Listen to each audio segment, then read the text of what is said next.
Hey, it's DJ Neuman, and you're listening to The Uncommon Edge, the podcast for those who know they're built for more.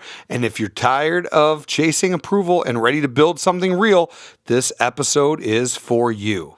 Have you ever felt like you've been needed to change who you were just to be taken seriously?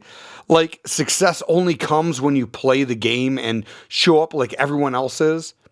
I've been there, and I'm here to tell you that that is all a BS lie. The strongest edge you have is to actually be you.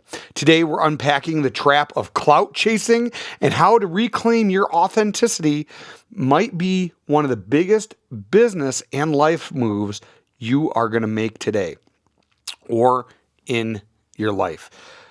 Clout chasing is actually a costume that never fits.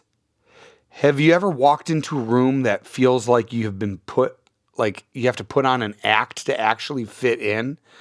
Like, it's the subtle and not so subtle ways people chase validation, like mimicking content, dropping names, or obsession over perception is a really big problem, especially in the personal development realm and a lot of different circles that are out there, like especially online. This shows up all the time.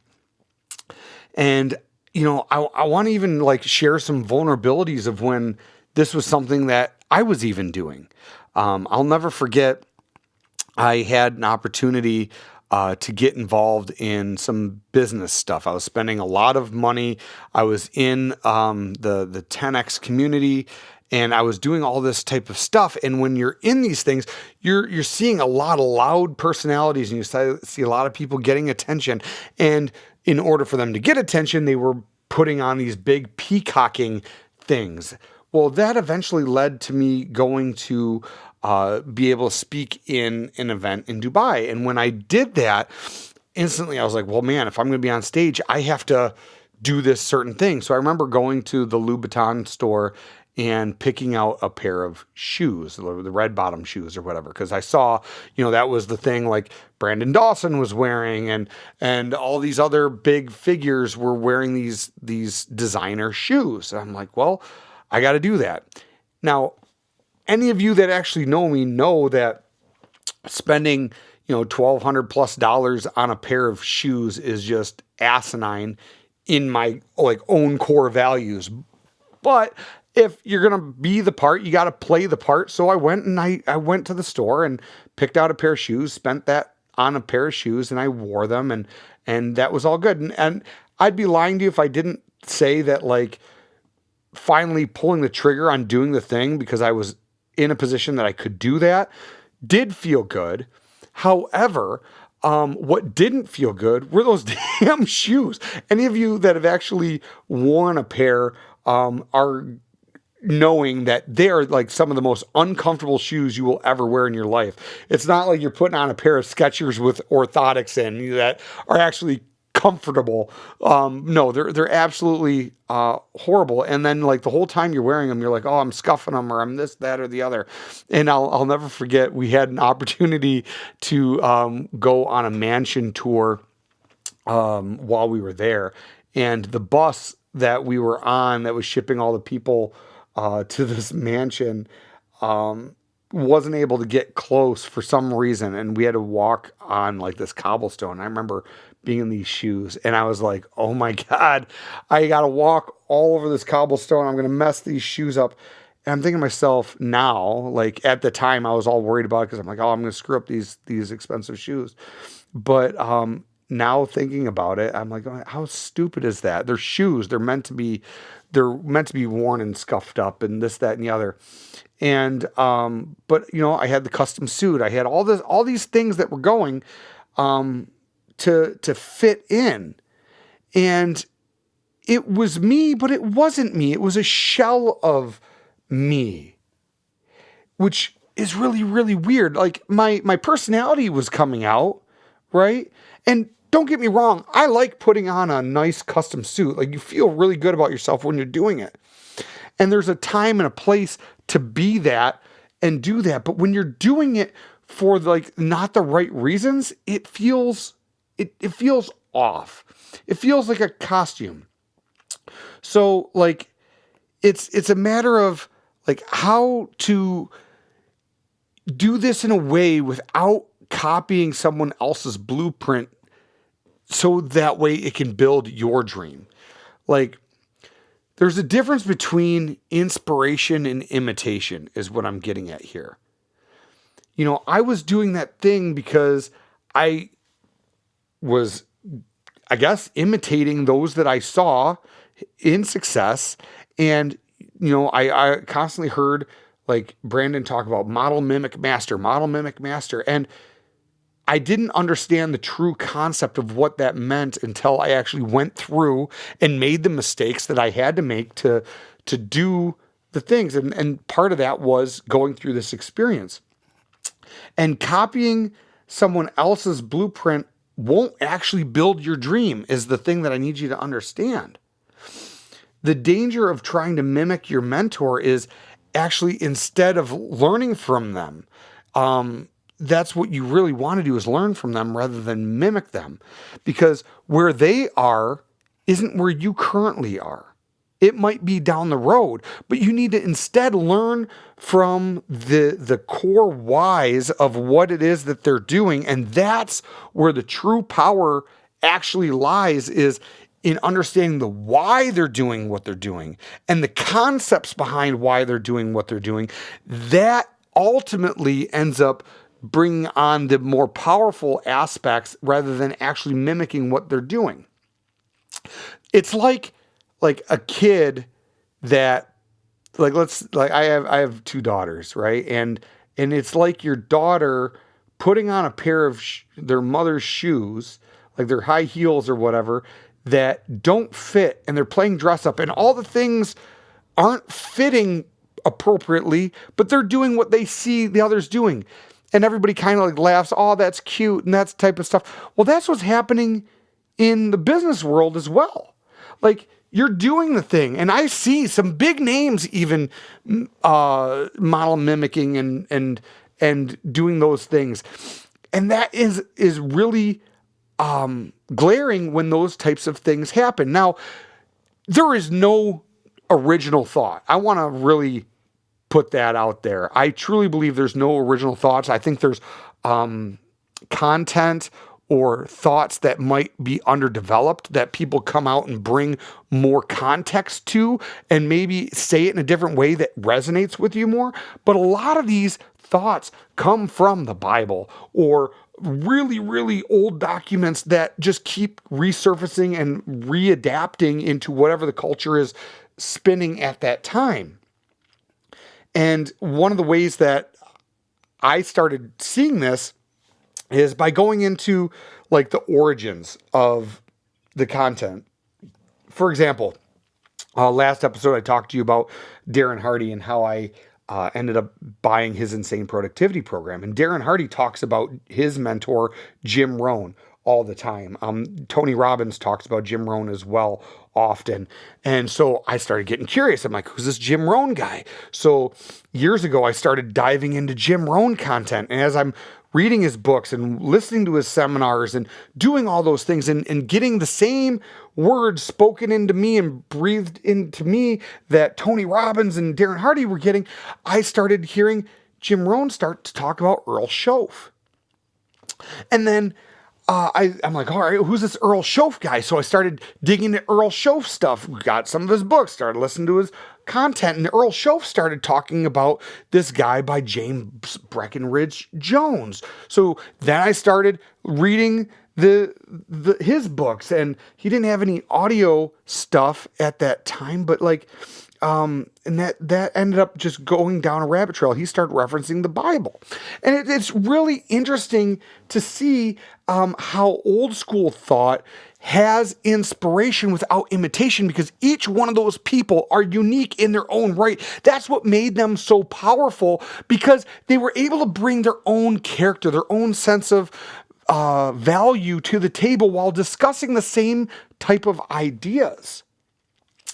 And they just keep getting stronger and stronger as they go. That is powerful. That is being unique. There's going to be times, and have been times already, I'm sure, where I've discussed things on this episodes that you may have heard before, but maybe it's being said in a different light, but I'm bringing it to my own way, not just rinsing and repeating and regurgitating the things that are constantly said or dressing in a certain way. And this happens in a lot of different masterminds and coaching circles. And as you get deep into this stuff, how people end up like losing themselves and chasing status instead of substance, rather than chasing like the education of what it is that they're going after. Sometimes we end up getting all these different things. There were people, I'm not going to mention names here, but there were people in some of these personal development circles that I saw completely and utterly lose themselves in this stuff because they were chasing clout. Matter of fact, a friend of mine just posted an Instagram reel where he was showing a guy that was dressed in a red, like Louis Vuitton suit. Ugly as sin, by the way. I don't know why anybody would want to wear that, but he was able to point out that, hey, that's not actually a suit. That's actually a fake. And understand that the differences between people that are just peacocking out there and people who are the real deal. And you don't need a Louis Vuitton suit or a Gucci suit or anything along those lines to be the real deal. All you have to do is be you. And by doing that, that is what's going to sharpen your edge. See, the more you imitate the person rather than understand the philosophies and the concepts and bring your own uniqueness to it, that actually weakens your edge instead of sharpening it. That's what I've personally learned. And so as you're learning from me or whoever else you're learning from, I don't want you to mimic what it is that I'm doing.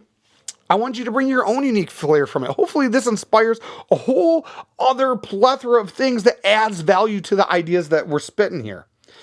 And the cool thing about this entire thing of owning your own uniqueness is actually understanding your authenticity attracts your tribe. And here's a secret, it repels the wrong ones as well. Which, how awesome is that? When you actually lean into your true edge, it does two things. It pulls the right people in and it pushes the wrong ones out. So why owning your edge and your weirdness and your quirks and your passions is actually your greatest advantage? I used to have to put on these different masks for all these different environments that I was being in. As I was operating Speed Clean Services, I had to put on my mask to go and deal with the customers. And then I'd have a different mask when I was dealing with the employees. And then I'd have a different mask when I would be at home with my family. And then, I was in a band for a little bit, which is a lot of fun, by the way. I love music. But when I was in the band and being on stage playing guitar and all that stuff, I had to put on a different mask. And then when I'd go to these conferences, I'd put on a different mask. And all these different versions of DJ would be out there. And there was a true thing that resonated with all those different versions. I was authentically me deep down in the core, but I was putting on these different costumes. And that's something that I've gotten away from and started just becoming more just, I am who I am. And where this really started pulling out, I started to get to know this guy, Josh Latimer. You've heard me bring him up a few times in this circle. And I kind of was burnt out at the time that I met Josh. I had been through Darren Hardy. I had done a ton of stuff with 10X. I've done Home Service Freedom. I've done Dale Carnegie, actual university type training and college, getting my degree. All this stuff was happening. And broken promises and all kinds of stuff that was going on. And what ended up happening was when I met Josh, it was a matter of I don't want to say I didn't care, but there was a point where I was just like, you know what? I'm done wearing these masks. And for the first time, I laid everything on the table and I'm like, and I'll never forget having a conversation with Josh and his wife. And I was like, This is me. Take it or leave it.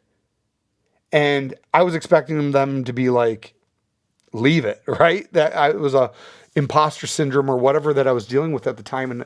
And what ended up happening was I was embraced even more. And I found that the more I just laid myself out there, the more I was being embraced, which really caught me off guard because I always felt like I had to be a certain way. I remember even like growing up in the business, my mom and dad, I wasn't allowed to call them mom and dad. It was Dennis and Shelly in front of customers. They can't know that you're our kid. We were a small business growing up. So like from an early age, I was taught like, you got to put this mask on. You had to be this thing. And it wasn't until more recently that I'm finally realizing that's not the case at all. You just be you. And the more you be, the more that what is meant for you will come for you. But see, when you mimic others, what ends up happening is you are starting to get the things that were meant for somebody else. And when those gifts are given to you and they're not meant for you, you don't know what to do with them. It's like the law of reaping and sowing. And I remember this Bible fable where it talked about these guys who were given gifts by God and they didn't go out and amplify those gifts, right? And I don't want to get like super religious on you or anything, but by not amplifying the gifts that are given to you, that's a sin in and of itself. So how can you get the gifts that were meant for you if you don't be the person that was created by like the greatest creator ever and allows you to be you to attract the things that are meant for you so you can actually amplify those things and bestow those blessings? That's like the core of just being you. It's a magnet. It's a light. And the people that are meant for you can't be there for you if you're not authentic. That's how you know it's recorded live. It's not authentic if you're not just being you.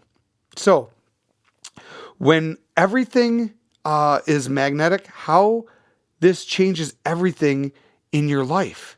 Like it will change your clients. It will change your culture. It'll change your messaging. And it'll actually bring out a level of happiness for you that you really don't understand yet. Once you start doing these things, you'll learn something about yourself you don't know right now when you start being authentically you. It's really, really cool. There have been times where I've even doubted myself when I tried, to blend in, like I said, and it's every time I've tried to blend it, it just never worked. I mean, I can be a chameleon and I can do those types of things, but what I mean that it didn't work is when the dust settled and I went home for the day, I just didn't feel right about it. Not that I was doing anything like bad or anything in those environments. It just didn't feel like me. Have you ever been in that position before where like you got done and like you're just like, that just didn't feel like me. You're feeling that way because you're not playing true to your own self and putting in the work of what it is that you need to do. I've been in rooms where I felt like I didn't belong until I realized that the room needed someone like me. And then I just started being me. And then all of a sudden the room lit up. I've had people reach out to me and offer me free courses even just to be in that room. That's freaking cool, isn't it not? And that's because I was being me. And you'll get invited to things when you're truly you, because when you're authentically you, a vibration starts going out there that you can't see it, but you can feel it. And when you know what's right, see, sales, selling yourself and selling others on you is just the transference of energy. So if you can sell yourself and all of a sudden you're vibrating at a higher frequency, that vibration attracts people to you, and then that transfer of energy occurs, and then they start believing in you. It's super cool when that stuff starts to happen. And hopefully you've had that experience. And if you haven't, start being yourself, and you will, I promise you, be experiencing those types of things. So this is the challenge for this week, guys. I want to ask you a question. Where in your life or your business are you playing small to fit in? Where do you know you could be doing more, but you're just not right now because you feel weird? Maybe you don't want to say the thing, even though you know how to say it. Here's a little pro tip for you. I learned this from Dan Kennedy. If you want to disrupt the market that you're working in right now, say the thing that everybody's thinking but is too afraid to say, and say it loud and be authentic when you say it. And you'll get some heads to turn towards you, and you'll start to gain a following. That's a big thing to understand. But as you're processing that question, here's the challenge for you this week. Make a list of 3 things that make you different and commit to amplifying them this week. Play it loud. Do the work behind the scenes so when you get onto the stage, you are blowing it up for the you show, because it is all about you right now. Identify one area where you're posturing, or I should say imposturing, and just stop. Be raw instead. Be the real you, and just get a case of the just get a case of the fuckets, right? And I don't mean be like reckless with it. I don't mean to be reckless with it. What I mean is it doesn't matter what people think, because if you're just playing to the true you, people will genuinely follow. So you don't need to be louder. You just need to be real. And that's where you're going to win. And that's where your edge is going to be the sharpest. I promise you. So if this episode hit home for you, share it if you don't mind. And also share it with someone who needs to hear it. And if you know someone who has an uncommon edge that the world needs to hear, have them go to uncommonedge.com, scroll to the bottom and submit to be a guest on the show. And let's continue sharpening our edges together. Until next time, stand out and stay sharp.